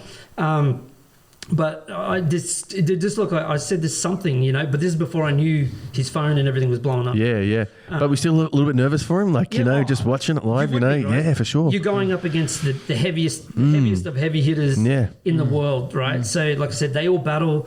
They win all their nationals. They all meet at the big events. So there's even an event called Undisputed. So it's basically freestyle sessions, Outbreak, all these other comps, and the winners from them all go to an event called Undisputed. Yeah. So it's all heavy hitters all the way. And then same with BC1 national qualifier. So all these guys, even B-girl Army was the first girl to win Red Bull, right? Yeah. She won for Japan, like the Olympics. Yeah, yeah. The crazy thing is, all of these people, Phil Wizard, I'm just going to go on record, I predicted that he would take the win.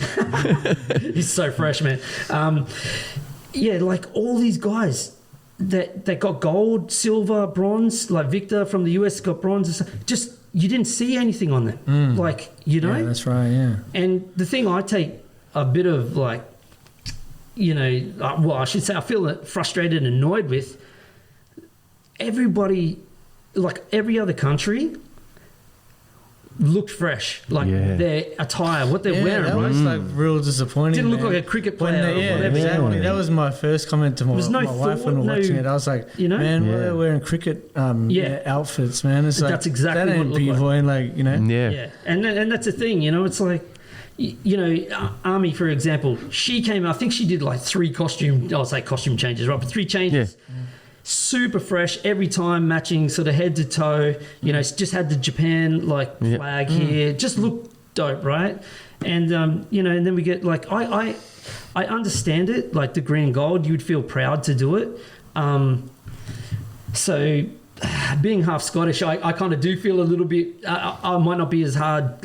It's weird to say true blue, but even though they wear green and gold. Yeah. But there's part of me that's attached to that side, but I'm Australian, but so there would be a sense of pride in the green and gold, right? But I just don't think that was what they were wearing. It might have been good for spinning. I'd have to ask Jeff. He's not back in the country. The best thing, I think, and I think we said it might have been off air. Jeff did stay in Europe after it, and he entered a 2-on-2 with Willa Straight. I think it was at Outbreak or one of the big events there. Yeah. So that was just a couple of days ago. Yeah. Well. So it's going to be the best thing for him and the Australian scene going forward, because Jeff has battled all these heavy hitters on that stage. So that's one sort of thing he can take pride in. Okay, I've battled these guys before. Yeah. I have some experience.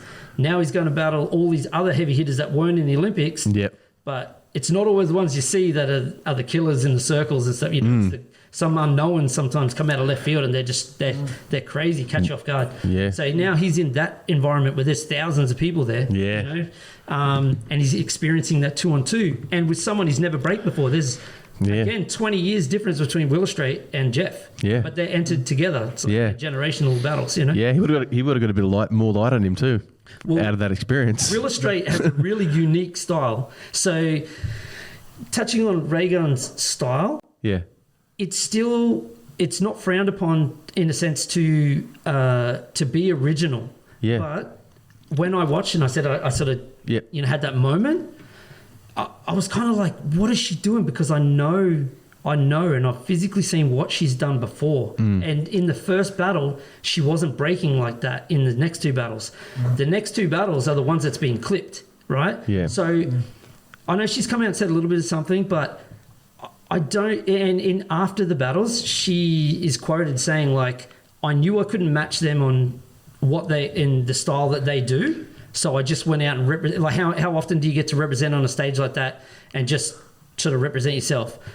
I take a bit of issue with that because it's like, to me, that's being selfish because you're not there only to represent yourself. You're there to represent the nation, right? So, you know, like, I don't hold any hate towards it. I'm just frustrated with that situation and stuff like that. But it's like... That's why you wear the colours for. That's why you go to the Olympics no matter what you're representing your country, right? Yeah. So, yes, breaking is you are representing yourself, absolutely. Yep. And, you know, you can be original 100%. But you still would like to have do you think it was like elements the lack of the foundations. Do you think it was like the lack of the foundations in what she was doing? You know, like because she was being so original, you know, to an extent. You know what I mean? Well, it was I heard, and it, you know, through other b-boys and stuff that are close with her and stuff as well. They're saying that the Aussie media had actually, in a sense, dared her to do the sprinkler on stage. Now, I take issue with that because it's like, maybe you couldn't match it with them. I don't care if you win, lose or draw. I just want you to go out, rep to the fullest as best you can and our nation, right? Yeah. You're representing us, but not only are you representing Australia, you're representing breaking as a culture to the world. So it's a bigger picture. Bigger picture, even that. That's why there's so much. You know, I'll quickly try and if you guys want to talk. So going forward, I mean, the breaking's not in the next Olympics in the States. Correct. You know, even though it's in LA, but you know, New York being the place where that decision was already made. Back in October 2023, that was already decided. Already decided, and I don't know. I don't know how that works, but so it's another eight years before it's back in the Olympics again. What? It's in Bris Vegas if it is 2032. So we've got to do something, right? Yeah. So Wicket, the guy I mentioned earlier, he's trying to do something for LA, and you know, like, I look, we don't know if it will, but I've heard that if a sport, even though breaking's not technically a sport, but under these circumstances it is, right? Judges one. So if it appears at 2 Olympics in a row, it must remain as a continuous sport from then on. Yeah. So they trialled out BMX, skating, breaking and surfing at this Olympics. So that's why they're trialing. So they're doing lacrosse and tag football at LA, which has never been done either. Yep. So, you know, there's people saying, oh, well, they'll never bring it back to Australia because, you know, of what's happened with Raygun. And I go, yeah, but it's actually put more eyes, to your point. It's put more eyes on it. Mm-hmm. So I look at it this way. The silver lining is like, we could say to Australia, hey, we got a chance to redeem for sure. ourselves. I can't really just say redeem, but because I think Jeff still repped hard. Do you know what I mean? Yeah, for sure. He needed more shine. Yeah. But I think it's a chance for the world to look at Australia, especially the breaking scene, right? Yeah. And if this is how crazy it is, we don't know each other. You're in a different country. We don't speak the same language. We turn up to a jam or you happen to stumble, like you look up and find out where a practice spot is and you turn up, instantly there's a connection.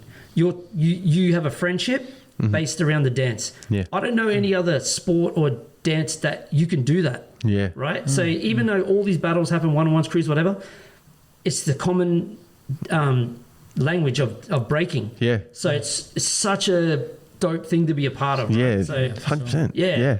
I just wanted to, where is it? So, I'll read that one as well. But there's a post I seen. So, remember I was talking about Easy Rock, who's one of my inspirations? Yeah. Power move from Rocksteady. So, a post had been put up. This is on the Ozbreak, right? So, Raygun had said, "Don't be afraid to be different. Go out there and represent yourself. You never know where that's going to take you." Right? Yeah. So, in the comment section, I was like, "Oh, let me have a quick look." And then I see Easy Rock under there. And he's like, "P.S. It's not about being different. And you should represent yourself as the best B-boy girl that you are. This is a cultural dance that has roots and foundation. There is already a dance category called interpretive dance. Maybe you'll need to go there. I'm not saying you can't add to the pot. You just need to understand and study the art form." Yeah. So he's saying that, yes, you can Fair comment, do that, but you need to still incorporate, your foundation, fundamentals. So, Easy Rock, like to me, legendary. Yeah. He's in the legendary Zeb Rocksky. That's one for you to look up. Zeb Rocksky film clip. Him and Asia One, when they used to be together, they used to run B-Boy Summit. And they were in a film clip for Zeb Rocksky, which was out in Europe, where all those Southside Rockers guys who battled Style Elements. They're in. But in the time we live in now, right? So from his message, people were saying like, trying to cancel him. This dude's got so much skin in the game, right? Like absolute legendary. Yeah. And he just wrote, "I just had a very admired break dancer. I will not use the word B-boy." So Gotcha. Right? But that's more pointing at that person, not saying they're a break dancer, not a B-boy. So I just had a break dancer call me out as a bully and throw the terms "never meet your heroes" and cancel culture at me. I started this dance in '83. Throughout my life, I have kept strictly to the code of the streets. I call this pulling your card or putting you on blast, maybe shining the light, whatever. It is a lost element of hip-hop culture. Everyone wants warm and fuzzy, F that. And for anyone who can't understand, I feel bad for you. My hip-hop ain't soft, forever keeping it real. Yeah. So this is a legend of the game, and legend in Rocksteady. They have they have so much weight in the game. So yes, we want to move forward with all the originality. Yep. And incorporate, and as I said earlier, bring something to the dance. Yeah. But you're bringing something to the dance, not forgetting everything. Yeah, gotcha. So even J Rock, who invented all those crazy intricate moves and stuff, he still had footwork and could still do power moves, a little bit of power and stuff like that. So he still had all that. Yeah. Right. So he didn't just go totally, sideways. So just So no, like I said, I'm not here trying to diss Raygun. I'm just it's constructive. if I don't speak my piece to a point, like because you guys are asking, I just want to be truthful. Because otherwise I'm doing the culture and the scene a disservice. Right. And there's so many, I see so many writers, like rap writers who I've grown up with and admiring and whatnot, and and they're throwing their bits behind it, but sometimes they're getting secondhand information too. So I want to make sure they're also represented. They're Australia. They're To me, it's the culture. So Gotcha. Super important to me. Man. Yeah, well, that's the thing too. Is like me and Adam can sit here and talk all we like about what our perspectives, or even people online can talk about their perspectives of what break dancing is, or breaking is, or whatever. But that's probably the main reason why I wanted to bring you in. Like I've got a passion for breaking. It's been a part of my life, and I know that you've a massive influence in Brisbane and Australia, and you guys have done heaps of things for breaking in Australia to be able to be accepted on an international scale, and I want to see someone like yourself to be able to talk to and communicate what your outlook is on the whole thing, and remind people that just because of this one instance, one person, and her and the way she, Her performs. her performance, shouldn't tarnish, all the hard work that people have put in for the scene here, and even tarnish the other competitor that was in the competition, which we all know that he was on a at a high standard. Early in after I went to Battle of the Year 2000, when I came back, I was like. The two B-boys I mentioned on that tape, Tough Kid and Rock Kid, Benny Komodo, right? This is crazy. So they were in a crew together. Yeah. Benny went to Germany, and then said he was going there to study, and ended up in a crew flying steps. Yeah. And originally he was from Basel City Attack, right, with Tough Kid to represent Switzerland. Then Benny entered with flying steps and they won. But in the back room, they knew they were going to they were like beefing with each other, right? And the air flares, right? These were the first two. So Pablo from Soul Control, like Cujo's crew, was the first one doing two. Benny, Rock Kid, he went to freestyle session, the early one, and there's footage at the end of him in the back room, and he does like 6 or 7, I think, and that set the water light, right? So Tough Kid and Benny were already advanced in air flares, right? It was almost like watching a tennis match in the back room of Battle of the Year. They wouldn't look at each other, but they're at opposite ends of the hall, right? So all you hear is, oh, left and right. Say, don't hit a move. Now, everyone was waiting for Benny to hit all his air flares in the show, in their show, right? Yep. And he didn't. He only did 3 or 4. And Tough Kid, instead of they didn't enter with Basel City Attack. They called it Scrambling Feet from Switzerland. So he entered with them. And after their show had finished, and this is we're in Germany, right? Hanover. There's 12,000 people inside. Another 4,000 outside because it was the World Expo. Another 4,000 watching on a big screen outside. And then he just rips I think it was 14 air flares, and the place just erupts, right? I'd never got to meet him. I was, crossing paths with him and stuff like that. But when I got back to Australia after my trip to the US and everything, I was like, man, we need to move up from ground power and stuff like that. Gotcha. Jamie and I had actually back in 99, I think it was 98, 99, started air flares. But because of our form of so circular and being more powerful and straight, it was actually a bit harder for us at the start to go more up. Instead of going into a 90, which is a vertical one-arm spin or double hand 2000 or head spin, whatever. So going in this flare motion but throwing across your body, it was actually a bit harder for us because we were so circular, right? So I actually saved up it was about $2,100 out of my own pocket, and I reached out to Tough Kid and I flew him out to Brisbane. So this is in 2001. So to touch on your point about about all the styles and things, what I did is I kept seeing where we lacked, especially in Brisbane. And I was like, what are our weaknesses? What have we got to work on? Gotcha. Okay, so I brought out Tough Kid so we could start working more on our air power. Yeah. Then I brought out I think Frankie and Ronnie, because I'd met them in LA. I'd stayed with them and stuff.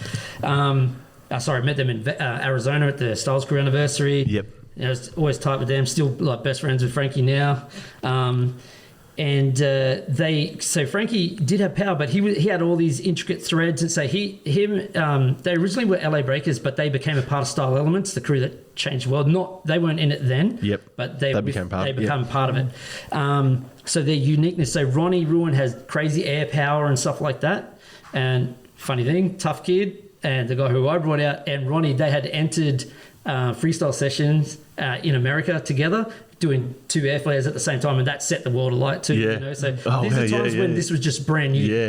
Now it's like standard power.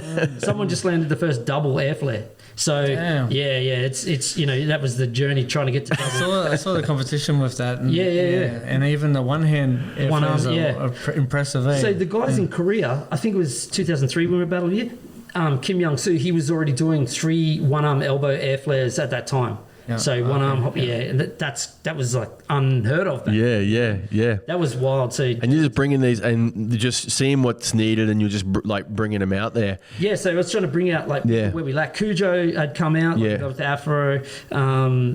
And Katsu and Takashi. So Katsu, when I was living in Sydney, he just rocked up out of the blue at the Royal Easter Show in Sydney, like our Eka. And he's like, "Hey man, can I break with you?" I'm like, "Yeah." So we had the motocross, like we had that floor with a big half pipe behind us. Yeah.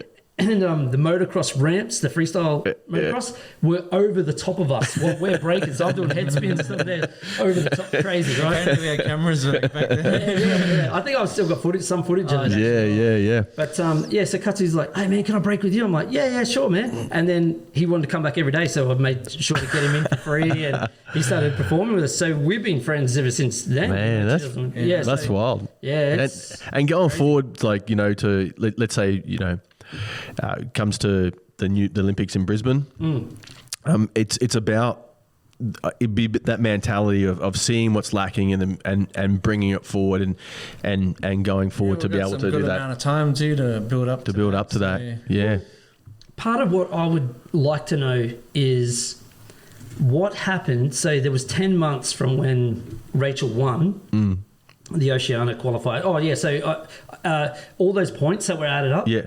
Didn't actually count. It was actually like wiped, and there was just a total, like ended up being a one-off Oceania comp, and there was 9 judges from all around the world. So there was no Australian judges, so that was another misconception that her husband was a judge on that one. He wasn't. Yep. So it was all international judges, same criteria. All those judges. And that's on merit. They had to they had to study and pass their courses for that. They had to do 2 or 3 exams or whatever it was to pass to be qualified. Yeah. And not everyone who was qualified actually made it to be the judge on the international. Yeah, gotcha. So just sort of clarify that. Yeah. So pretty high standards there, you're saying, in that regard? Yeah. So, but the B-girl pool, as what you asked about, the pool was a lot smaller. Yeah. But Raygun did win based on that. But what I would like to know is from that date, where and why or did the ABA step in and say, because for me, I brought up these issues early on of like, okay, we need coaches, we need international coaches to help get, for sure. different mindsets. You got 2 selections to really, and you want to have everyone giving their input or helping it. Yeah, that's right. Do their best. Apparently, well, not apparently, her husband, Sammy, was her coach, right? Whereas Jeff's had more people on the Goldie, watching, videos. Well, his style is very the same, right? So, but again, like I said, individual, like that creativity is part of the dance, right? Yes, gotcha. So I would like to know, where was like the mandatory, you must train with these coaches for like minimum of 3 days a week with them. You can do your own training on the side. But could you imagine like boxing or something, and they're just like, you're on you That's go the do thing, your own. like the lack of guidance. Would probably be the best blame for the reason she can step on the stage, on the bloody international stage and just blurt out whatever you want, basically, Yeah, but you saw China, like, how many guys they had on their team, to train the B-girls, Yeah, they brought out people from the States. Yeah, I saw, right? So, and I brought up these things early on. I'm like, we would need these to be at that level. So, Australia's eventually getting there, but it's already taken like nearly 25 years of international comps to push. Like, I still run events, but I'd run events where I would try to send the winner international. Originally, I was bringing all these people out, which sometimes is more beneficial for the entire scene. Yep. But I wanted the Australian scene to get better by sending them to like freestyle sessions like Yogi. 100% makes sense. He won freestyle session, and the crazy thing is, someone like Yogi, who has won like multiple freestyle sessions in Australia to go represent Australia in LA and all these things. Why isn't people like that involved? I think it's kind of crazy. Even in the BC ones, like, he never gets an invite, and I'm like, he's a monster on the floor. Like, he will smoke so many people. Even if he hasn't trained. So, unfortunately, no, I don't even want to say there's politics. Yeah, there could be some underlying stuff, right? But you know, sending people overseas, getting that experience, coming back. I just feel Australia has a bit of a, at times, big fish in a small pond mentality, right? So you can be the dopest you think you are here. But there's some unknown cat like in Europe or Japan or whatever, who will just come out left field and just smoke you. You know what I mean? So but you got to get burnt to get better, right? Oh, for sure. Like in anything. How you learn. Anything's like that. You know what I mean? So yeah, I think the small talent pool we have of B-girls, Raygun still did enough to win. She won the battle. Even though it was kind of close in some things, but what a lot of people are commenting on is they see snippets and they go, how did she win with this? But they didn't see everything that was entailed in her set. So this is why I'm sort of not sitting on the fence. I could be neutral. Yeah, gotcha. But paint the whole picture. Yeah, paint the whole picture. Yeah. But my concern is who was in control of making sure she got the absolute best training? Who was? That's the question, right? So I have to throw this back to the Osbreak, ABA, because they were the ones who controlled up until that point of the Oceania battle, right? So, but after it, I just saw a thing saying there was funding. I heard that Raygun, she mentioned that breaking, I think it was disc throwing or something, with the lowest funding, like 35 grand. But I got sent to thing and looked on the website, and it was nearly $500,000 to cover all of the breaking, and that was just for 2024. So who can tell me where that money went? I know there's some sort of there's a breakdown of saying judges, but who got paid? Where are those wages? Where are those? Because man, for 1 year, you know, like $499,000. You know what I'm saying? Like, I could have brought.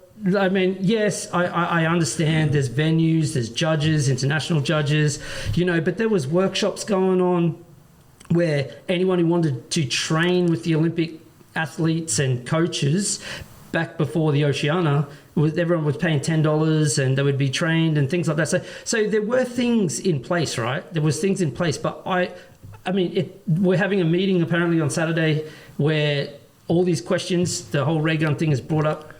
You know, it's detrimental first and foremost to the B-girls in Australia. Yeah. Right now, you know, I've heard some of them are getting like death threats and all this crazy stuff. You know, and you know, it's definitely not fair. But then we got B-boys like Technique from a crew called Skill Methods. I spoke about Cloud earlier. It's the same crew, the guy who inspired Japan. So Technique, on his own will, he's I think he's about 40 now, whatever. Super dope B-boy, graph writer as well. He on his own accord came out and just reached out on Insta, and he's just like, Raygun, I don't know you, whatever, but I'm more than willing to give you my time to help you. So there is some good and some bad, you know. Like we've had members from his crew, Skill Methods, Abstract. He came out, and another guy called Profo is from San Fran, different crew, but and Abstract is big on all these technical shapes and things like that as well. So, like I said, there's a lot more entailed than just what everyone saw of her. There's a lot that goes into it. And I know I'm just like rambling and we'll have to wrap up now. But I don't know if Reuben is anything. At least we know we're gonna find out a bit more from Rowan. Well, we're gonna have to do a part 2. For sure. After details of what Rowan finds out from the inside the community.